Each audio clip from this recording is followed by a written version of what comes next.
नमस्कार। बाजार अगले हफ्ते में आप सभी का स्वागत है। मैं हूं स्वाति रायना। इस शो में शुक्रवार के बाजार का पूरा एक्शन जानेंगे, साथ ही सोमवार के लिए स्ट्रैटेजी और शेयरों में कमाई के शानदार मौके भी बताएंगे। आप भी पूछ सकते हैं सवाल। हमारा फोन नंबर है 0222300164 या फिर आप हमें 0222300165 पर कीजिए कॉल। फेसबुक पर @ZBusiness ऑनलाइन और x.com पर @ZBusiness अपने सवाल भेजिए #बाजार आज और कल लिखकर। और सोमवार के आपकी तैयारी कराएंगे जी बिजनेस के मैनेजिंग एडिटर अनिल सिंह भी। साथ ही खास मेहमान हमारे साथ आज हैं सेठी फिनमार्ट के MD विकास सेठी। विकास जी, स्वागत करते हैं आपका आज के शो में। बातचीत करेंगे शुरू, लेकिन उससे पहले आज के बाजार पर एक नजर डाल लेते हैं। तो हमने देखा बाजार ने दिसंबर सीरीज की शानदार शुरुआत की। 15 सितंबर 2023 के बाद निफ्टी पहली बार लाइफ हाई पहुंचा। निफ्टी ने 20,291 का हाई बनाया। आईटी को और ऑटो छोड़ सभी सेक्टोरल इंडेक्स में हरियाली आज देखने को मिली। बेहतर ग्लोबल संकेत और एग्जिट पोल का हमने बाजार पर खासा असर आज देखा और कारोबार के अंत में सेंसेक्स करीब 500 अंकों के उछाल के साथ 67,480 के पार बंद हुआ। निफ्टी 135 अंक चढ़ा, 20,267 के लेवल पर बंद हुआ। वहीं बैंक निफ्टी में रही 332 अंकों की बढ़ोतरी और ये 44,814 पर बंद हुआ।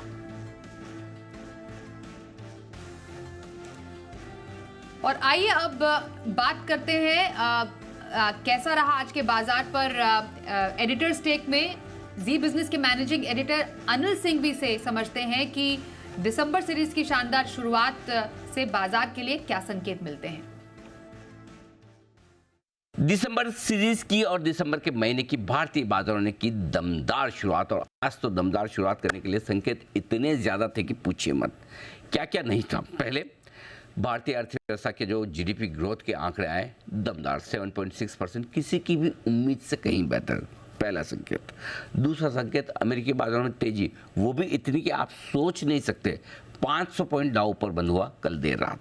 तीसरा, ओपेक प्लस की बैठक, कच्चे तेल का प्रोडक्शन कम करने का डिसीजन, लेकिन उसके बावजूद कच्चा तेल नीचे है $80 के आसपास। चौथा, भले ही कल की एक्सपायरी का दिन था, मंथली एक्सपायरी थी, कुछ एडजस्टमेंट होते हैं, लेकिन उसके बावजूद 8,000 करोड़ की कैश मार्केट में खरीदारी, छोटी होती है किसी भी लिहाज से नहीं। ये चार, और उसके अलावा एक और जिसका सबसे ज़्यादा डर लोगों को चुनाव के नतीजों का कि एग्जिट पोल के नंबर्स आएंगे, कैसे रहेंगे, क्या रहेंगे, पता नहीं। तो एग्जिट पोल में भी सिचुएशन ऐसी दिख रही है कि फाइट टफ है, और शायद लोग जितना सोचते थे कि खराब रिजल्ट्स आ सकते हैं उतने शायद ना आए। ये एग्जिट पोल देख के थोड़ा थोड़ा कॉन्फिडेंस जरूर आया बाजार को। इन सब के चलते बाजार को मजबूत शुरुआत करनी थी। लाइफ हाई के आसपास की भी 20,200 के आसपास खुले। शुरुआत में थोड़ा बहुत टाइम पास किया और बस तुरंत लाइफ हाई बना लिया बाजार ने। एक बार लाइफ हाई बनाया तो उसके बाद पीछे मुड़कर नहीं देखा। 20,291 अब ये है वो लेवल जो इतिहास में दर्ज हो चुका है नए हाई के तौर पर। 135 अंकों की मजबूती के साथ निफ्टी शानदार 20,250 के आसपास बंद रहने में रहा कामयाब। और बैंक निफ्टी भी आज शुरुआती थोड़ी बहुत सुस्ती के बाद तेज रफ्तार लगाकर ये भी अच्छा तेज दौड़ लगाता हुआ नजर आया। हालांकि लाइफ हाई से तो अभी दूर है, लेकिन 44,950 के आसपास के हाई बैंक निफ्टी ने भी दिन के दौरान लगाए और यहाँ पर भी अच्छी मजबूती 335 अंकों के आसपास की रही। अब आइए मिड कैप और स्मॉल कैप शेयरों में। लगातार 21वां दिन था मिड कैप शेयरों का, जब आज हरे निशान में बंद हुए। लगातार 21 दिन से मिड कैप इंडेक्स, और आज भी छोटी मोटी नहीं 1% की तेजी रही और नया हाई मिड कैप और स्मॉल कैप इंडेक्स ने बनाया। बढ़ने वाले शेयरों की संख्या ज़्यादा, कमज़ोर शेयर कम। आप सोचिए रविवार को आने वाले हैं इलेक्शन के नतीजे, उससे पहले बाजार में कोई डर या कमजोरी का माहौल नहीं। बहुत बढ़िया, परफेक्ट तरीके से बढ़े आगे। अब देखते हैं क्या कुछ होता है, लेकिन कह सकते हैं कि जिस तरह की दमदार सीरीज रही आपकी नवंबर की सीरीज के अंत में कल जिस तरह से आप हाईस पर जाकर बंद हुए, वहीं से बाजार ने संकेत लेके नया हाई बनाकर दिसंबर की सीरीज के पहले दिन एक्शन तगड़ा दिखाया है। बहुत बढ़िया एक्शन रहा आज ऐतिहासिक ट्रेडिंग सेशन। और आइए अब संस्थागत निवेशकों के आंकड़े भी देख लेते हैं। एफआईआई यानी विदेशी संस्थागत निवेशकों ने कैश मार्केट में करीब 1,589 करोड़ रुपए की खरीदारी की है। तो वहीं डीआईआई यानी घरेलू संस्थागत निवेशकों की तरफ से 1,448 करोड़ रुपए की खरीदारी के आंकड़े आए हैं सामने। आइए अब आज के हमारे एक्सपर्ट सेठी फिनमार्ट के MD विकास सेठी, उनके पास चलते हैं। विकास जी, बहुत ही शानदार बाजार बाजार का मोमेंटम बरकरार है, बाजार का जोश भी हाई है। अभी फिलहाल क्योंकि संडे को इम्पोर्टेंट इवेंट है, नतीजे जो कि हम एग्जैक्ट नतीजे कहेंगे, एग्जिट पोल से तो हमें कुछ मालूम चला, लेकिन उसके बाद अब मंडे को कैसा रिएक्ट कर सकता है बाजार? हाँ बिल्कुल स्वाति, आज तो एक ऐतिहासिक दिन था और जबकि सबको पता है संडे को एक बहुत बड़ा इवेंट है जिसका मार्केट पे इम्पैक्ट रहेगा, उसके बावजूद भी कहीं कोई डर भय घबराहट नहीं। बाजार 135 पॉइंट निफ्टी के लेवल्स पे बंद हुआ ऊपर, और इसका मुख्य कारण था एक तो यूएस में कल जो एक बहुत अच्छी 500 पॉइंट की डाउ जोन्स में तेजी हुई, वो एक कारण था। फिर एफआईज की कल जो 8,000 करोड़ की बाइंग, और अभी मैं देख रहा हूँ एफआईज ने आज भी 1590 करोड़ की कैश मार्केट में बाइंग करी है, मतलब फॉलो बाइंग भी चालू है। फिर जो कल जीडीपी के नंबर्स आए थे 7.6% बियॉन्ड एक्सपेक्टेशंस, मतलब हमने सबने अनुमान लगाया हुआ था 6.8 6.9% के आसपास का, और 7.6% के जीडीपी ग्रोथ के नंबर्स बहुत ही अच्छे हैं। और आज भी बाजार बंद होने के बाद जो जीएसटी के नंबर्स आए हैं बहुत पॉजिटिव है, 1.68 लाख करोड़ के जीएसटी कलेक्शन। तो ऑल इन ऑल सब खबरें पॉजिटिव है, उसका असर देखने को मिला। बट चूंकि संडे को इलेक्शंस के नतीजे आने हैं और इसलिए थोड़ी कॉशियस थे बाजार, और सिर्फ 135 आज जो 135 पॉइंट की रैली हुई है निफ्टी में वो भी छोटी लग रही है, बिकॉज अगर ये इवेंट नहीं होता तो मेरा ये मानना है कि इससे भी बड़ी तेजी हो सकती थी। We are firing on all cylinders, खबरें सब पॉजिटिव है। बाकी संडे के इलेक्शन रिजल्ट्स से थोड़ा असर पड़ सकता है। अगर इलेक्शन रिजल्ट्स फेवरेबल आते हैं, यानी कि बीजेपी अगर राजस्थान में एमपी में गवर्नमेंट बनाने में सक्षम होती है, तब तो डेफिनेटली बहुत बड़ी तेजी मंडे को ही देखने को मिल जाएगी। और बाकी अगर वैसा नहीं भी होता है और अगर नेगेटिव रिजल्ट्स आते हैं तो मुझे लगता है जो गिरावट आएगी बाजार में वो एक खरीदारी करने का ही मौका होगा। तो ऑल इन ऑल दोनों ही सूरत में बाजार में खरीदारी करने के मौके ढूंढने हैं, बाकी अपनी पोजीशंस पे बने रहना है, यही मेरी सलाह रहेगी।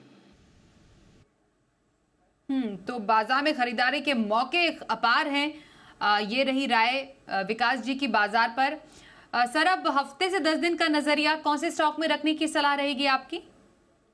देखिए स्वाति, अगर किसी का पोजिशनल व्यू है तो करंट लेवल्स पे एनबीसीसी पे खरीदारी करने की सलाह रहेगी। एनबीसीसी ये एक पीएसयू कंपनी है, 75 के लेवल्स पे आज ये बंद हुआ है। एक जबरदस्त कंपनी है जो कि मेनली पीएमसी यानी कि प्रोजेक्ट मैनेजमेंट कंसल्टेंसी, फिर ईपीसी और रियल एस्टेट, ये 3 सेगमेंट्स में ऑपरेट करती है। जिस तरह से रियल एस्टेट सेक्टर में डिमांड है, बाकी कंस्ट्रक्शन वगैरह में भी जिस तरह का ट्रैक्शन चल रहा है, ये स्टॉक बहुत अच्छा करना चाहिए। अच्छी एग्जीक्यूशन कैपेबिलिटी है और अच्छे ऑर्डर बुक है। मुझे लगता है ये स्टॉक, और ये एक जीरो डेट कंपनी है, अच्छी दर से ग्रो कर रही है, बहुत ही अच्छे रिटर्न रेशियोज है। तो ऑल इन ऑल सब कुछ है इस स्टॉक में। मुझे लगता है यहाँ पे बिल्कुल खरीदारी करने के मौके ढूंढने चाहिए। 85 रुपए का मेरा इसमें पोजिशनल टारगेट है और 69 का स्टॉप लॉस रखना है। बिल्कुल सर, तो एनबीसीसी में पोजीशन खरीदारी की सलाह आई है हमारे आज के एक्सपर्ट विकास सेठी जी की तरफ से। विकास जी, अब बढ़ते हैं लॉन्ग टर्म खरीदारी की ओर, और लंबी अवधि का आपका पसंदीदा स्टॉक कौन सा रहेगा? बिल्कुल स्वाति, आज जो लंबी अवधि के लिए स्टॉक रेकमेंड करने जा रहा हूँ वो मेरा एक पसंदीदा स्टॉक है। कुछ हफ्तों पहले भी इस सेगमेंट में मैंने इसको रेकमेंड किया हुआ है। स्टॉक का नाम है इंजीनियर्स इंडिया लिमिटेड। कुछ मेरे ख्याल में फोर्टनाइट पहले मैंने 125 के लेवल्स पे भी इसको रेकमेंड किया, आज ये 151 पे बंद हुआ है। एक बहुत ही बेहतरीन क्वालिटी की कंपनी है। ये भी एक कोइंसिडेंटली पीएसयू स्टॉक है। एक लीडिंग ग्लोबल इंजीनियरिंग कंसल्टेंसी और ईपीसी कंपनी है जो कि mainly oil, gas and petrochemical, इन सब सेक्टर्स में काम करती है। इसके अलावा renewable energy, coal gasification, green hydrogen, इन सब सेक्टर्स को भी कैटर करती है। एक जबरदस्त क्लाइंट लिस्ट है। जितनी बड़ी रिफाइनरीज है भारत में भी या इवन इंटरनेशनल, जैसे कतार पेट्रोलियम है, किन्या पेट्रोलियम रिफाइनरीज, इन सब के लिए भी प्रोजेक्ट्स एग्जीक्यूट करती है। और भारत में भी जिस तरह से सरकार का फोकस है रिफाइनिंग कैपेसिटी को, जो आज 250 MMTPA से 450 MMTPA in the next 10 years करने का प्रोग्राम है, तो उसका एक बड़ा बेनिफिशियरी कंपनी हो सकती है। जबरदस्त 8,000 करोड़ से ज्यादा की ऑर्डर बुक है, और ये कंपनी ग्रीन हाइड्रोजन में अच्छा खासा इनका आजकल फोकस है। फिर एथेनॉल के फील्ड में भी एक बड़ा अच्छा काम कर रही है। हाल ही में इन्होंने एक रिफाइनरी सेटअप करी है असम में, जहाँ पे ये बाम्बू से इथेनॉल बनाने की टेक्नोलॉजी है। तो इस तरह की कंपनियां, फंडामेंटल्स मजबूत है, वैल्यूएशन सस्ते लगते हैं, तो खरीदारी करने की सलाह इंजीनियर्स इंडिया लिमिटेड पे। और मेरा इसमें 9 से 12 महीने पे 225 रुपए का टारगेट। ओके सर, तो EIL में खरीदारी की सलाह लंबी अवधि के लिए 225 के टारगेट के लिए पसंदीदा स्टॉक विकास जी का। पहले कॉलर से बात करें, पुणे से अक्षय हम इस वक्त हमारे साथ हैं। नमस्कार अक्षय, बताइए कौन से स्टॉक पर सवाल है आपका? हेलो मैम, टाटा पावर जी 208 से मेरी खरीदारी है, 400 शेयर है मेरे। और जी दूसरा स्टॉक है कितना व्यू है आपका इस स्टॉक पे? टाटा पावर में मेरा लॉन्ग नजरिए से व्यू है, बोलिए बोलिए। कम से देखा हूँ तो सर से पूछना है, पिछले हाई की तरफ वापस आया है तो यहाँ पे प्रॉफिट बुक करे या होल्ड करे? दूसरा स्टॉक? दूसरा स्टॉक है TV18 ब्रॉडकास्ट। ओके, वो मेरा शेयर का खरीद है 40 रुपए से, तो उसमें भी थोड़ा शॉर्ट टर्म व्यू है, Okay. तो अभी बुक करे उसमें भी या उसमें बने रहे? ओके, बताइए विकास सर, आपकी राय लेना चाहेंगे दोनों स्टॉक्स पर? देखिए, जहां तक टाटा पावर का सवाल है, एक बेहतरीन क्वालिटी की कंपनी है। पहले तो निवेशक को बधाई देनी चाहिए, 208 के लेवल्स पे इन्होंने खरीदा और बहुत अच्छा मुनाफे पे बैठे हैं। बट यहाँ से भी इस स्टॉक में बहुत अच्छी अपसाइड आने वाले दिनों में हो सकती है। एक तो जिस तरह से इस कंपनी का रिन्यूएबल एनर्जी पे फोकस है और जो इन्होंने डील्स करी है, वैल्यूएशंस जो है रिन्यूएबल सेगमेंट के, उस लिहाज से अभी भी ये स्टॉक अच्छा लगता है। और वैसे भी पावर सेक्टर के स्टॉक्स अच्छा कर रहे हैं और अच्छा करेंगे, तो इस स्टॉक में बने रहने की सलाह, despite the huge profits which the investor is earning. दूसरा स्टॉक TV18 ब्रॉडकास्ट, आज इसमें एक धुआंधार 11-12% की तेजी हुई है। हालांकि वैल्यूएशंस के लिहाज से स्टॉक यहाँ पे एक्सपेंसिव लगता है। मुझे लगता है इस स्टॉक में अगर इस तरह की, मतलब 48 के लेवल्स पे आज ये बंद हुआ है, 55-60 के आसपास आवे तो इसमें एग्जिट करें और दूसरे किसी स्टॉक में निवेश करेंगे तो ज्यादा अच्छा रहेगा। बिल्कुल सर, तो आपके लिए दोनों स्टॉक्स पर राय विकास जी दे रहे हैं। वेस्ट बंगाल से अर्जुन जी हमारे साथ अगले कॉलर है, उनसे बात करते हैं। नमस्कार, बताइए आपके पास कौन सा स्टॉक है? गुड इवनिंग मैम, मेरा दो स्टॉक के बारे में जानना चाहता हूँ। एक NFL, जो मेरा खरीद के भाव है 76 रुपीज का, 1500 शेयर है मेरे पास, और DCW का भाव है 58 रुपीज का, एवरेज है 1000 शेयर। ओके, और कितना आपका होराइजन है दोनों पर, दोनों स्टॉक्स पर? जी 1 से 1.5 साल। 1 से 1.5 साल। NFL और DCW सर, क्या रहेगी आपकी राय दोनों स्टॉक्स पर? देखिए, अर्जुन जी ने दोनों स्टॉक मिड कैप सेगमेंट से लिए हुए हैं। हालांकि दोनों स्टॉक्स अच्छे हैं, बट इनको हल्का नुकसान हो रहा है दोनों स्टॉक्स में। जहां तक NFL का सवाल है, एक अच्छी क्वालिटी की फर्टिलाइजर कंपनी है और यहाँ से नॉर्मली आमतौर पे अप टू द बजट एक अच्छी तेजी हम देखते हैं फर्टिलाइजर स्टॉक्स में, तो वो भी एक एक्सपेक्ट करनी चाहिए इस स्टॉक में। और बाकी जिस तरीके से फर्टिलाइजर कंपनीज भी अब परफॉर्म कर रही है, मुझे लगता है ये स्टॉक अच्छा करेगा, तो इनके भाव भी आएंगे और प्रॉफिट्स भी होंगे, तो होल्ड करना चाहिए इनको। और जहां तक DCW का सवाल है, वो भी एक अच्छा स्टॉक है और हाल ही में हमने देखा ये कंपनी कॉस्टिक सोडा ऐश के कारोबार में है, तो वहां पे एक अच्छी तेजी देखी जा रही थी, तो उसके वजह से स्टॉक में एक अच्छी तेजी हुई। बट वहां से फिर ये स्टॉक थोड़ा करेक्ट हुआ है। तो मुझे लगता है इस स्टॉक में भी अगर इनका साल 1.5 साल का नजरिया तो बिल्कुल बने रहना चाहिए। मुझे लगता है we could see levels of 65-70 rupees over the next 1 year on this stock. Okay, तो आपके दोनों स्टॉक्स पर रही राय विकास जी की तरफ से। अगले कॉलर शिमला से रेशान जी हमारे साथ है। नमस्कार, बताइए कौन सा स्टॉक आपके पास है? मेरे पास नेस्ले इंडिया है। हेलो, मेरे पास नेस्ले ओके, सुन पा रहे हैं सर, क्या खरीदे? 90 शेयर है 300 के भाव से। नेस्ले बोला आपने? जी, 300 रुपीज के भाव ओके से। सर, कब लिए थे आपने स्टॉक्स? ये 2000 में। 2000 में?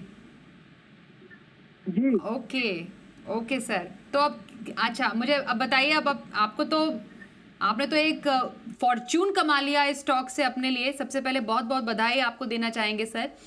आपकी क्या एक्सपेक्टेशन है, आपका क्या होराइजन है इस स्टॉक पर?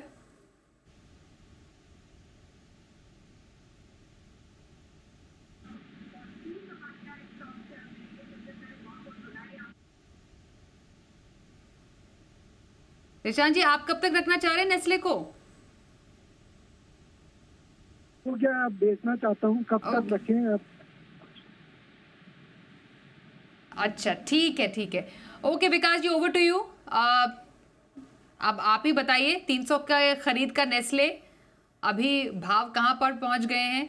तो एक मल्टी बैगर इनके लिए साबित हुआ है। 2000 में लिया गया है स्टॉक, 2000 में लिया गया स्टॉक। सब बताइए क्या करें।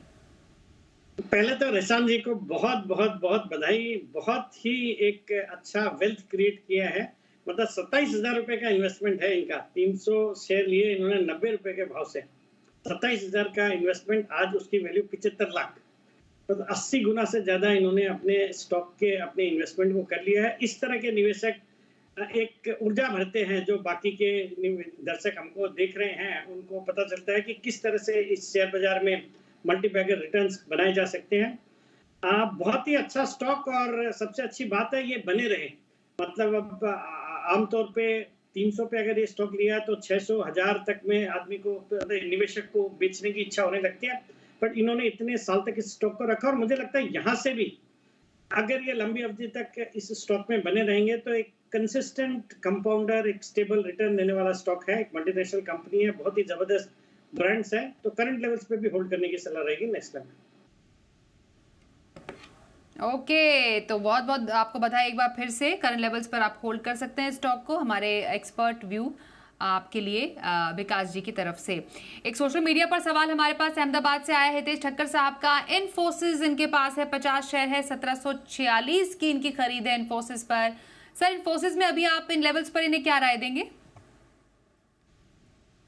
देखिए, हितेश जी ने ऊंचे लेवल्स पे इन्फोसिस खरीदा है। अनफॉर्चुनेटली नुकसान में बैठे हैं, और आईटी सेक्टर ने उस हिसाब से परफॉर्म भी नहीं किया है। सभी स्टॉक्स अपने हाइट से काफी नीचे चल रहे हैं। बट मुझे लगता है अब समय है कि आईटी सेक्टर भी परफॉर्म करेगा। तो मेरी राय रहेगी कि अगर उनके पास इन्वेस्टेबल सरप्लस फंड्स है तो करंट लेवल्स पे भी और ऐड कर सकते हैं इन्फोसिस को, और अपनी जो कॉस्ट ऑफ एक्विजिशन है उसको कम कर सकते हैं। एक अच्छी क्वालिटी का स्टॉक है और अच्छे लेवल्स पे ट्रेड कर रहा है। मुझे लगता है अगर इसमें लंबी अवधि के लिए इन्फोसिस में बने रहेंगे तो यहाँ से बहुत अच्छे अपसाइड देखने को मिलेंगे। तो करंट लेवल्स पे थोड़ा और खरीदारी करके अपने जो खरीद के भाव है उसको कम करें, वो मेरी राय रहेगी। और सोमवार के बाजार पर क्या रहे खास स्ट्रैटेजी और बाजार के लिए अहम संकेत, समझते हैं अनिल जी से।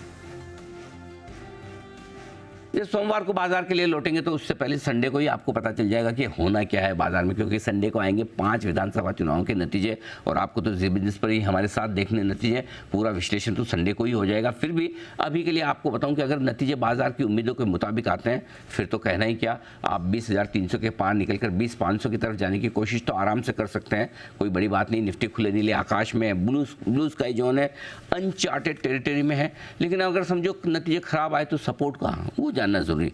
20,000 के आसपास पहला सपोर्ट 19,950, 20,000, और अगर बहुत ज़्यादा खराब हुआ तो 19,700, 19,800 के आसपास। उससे ज़्यादा खराब और मंदी कमजोरी दिखती नहीं है। इनफैक्ट उतना भी नहीं होगा, ये मानकर चलें।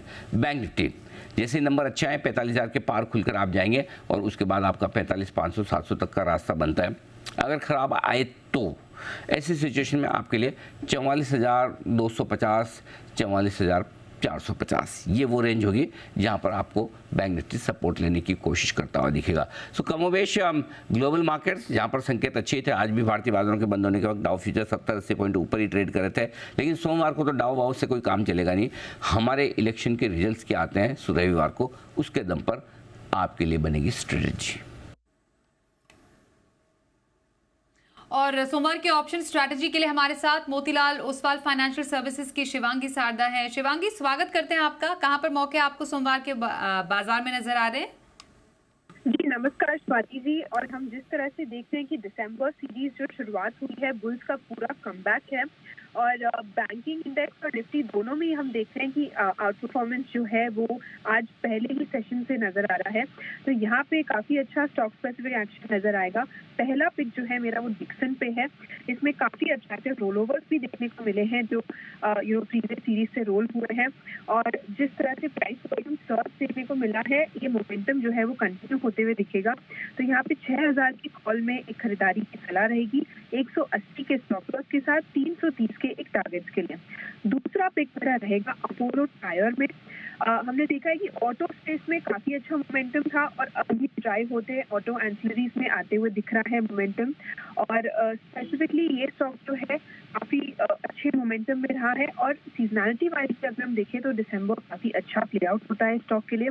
तो 445 के कॉल ऑप्शन में खरीदारी की सलाह रहेगी 11 के स्टॉप लॉस के साथ 20 के एक टारगेट के लिए। एक बार अपोलो टायर की लेवल्स फिर से रिपीट कर देंगे शिवांगी। 11 की स्टॉप लॉस और 20 के टारगेट के लिए 445 के कॉल ऑप्शन में खरीदारी की सलाह है।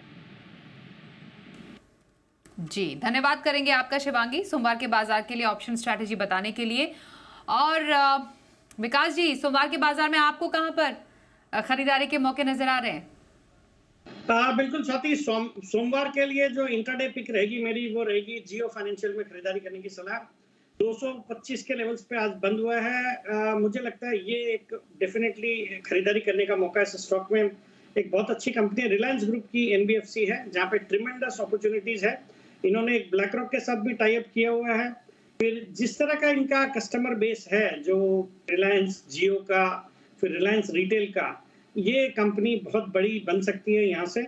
और फाइनेंशियल सेक्टर पे भी मैं बुलिश हूँ और जिस तरह से इस कंपनी का डिजिटल फोकस है, I think it should be considered as a startup with tremendous potential. मुझे लगता है ये स्टॉक मंडे को अच्छा करेगा। खरीदारी करने की सलाह for a target of 232, stop loss of 220। Okay, तो ये जियो फाइनेंशियल सर्विसेज में सोमवार के बाजार में खरीदारी की सलाह आई है हमारे आज के एक्सपर्ट विकास सेठी जी की तरफ से। बहुत धन्यवाद सर हमारे साथ आज के इस कार्यक्रम में शामिल होने के लिए। बाजार अगले हफ्ते में बस इतना ही, रुकते हैं एक ब्रेक के लिए। देखते रहिए जी बिजनेस।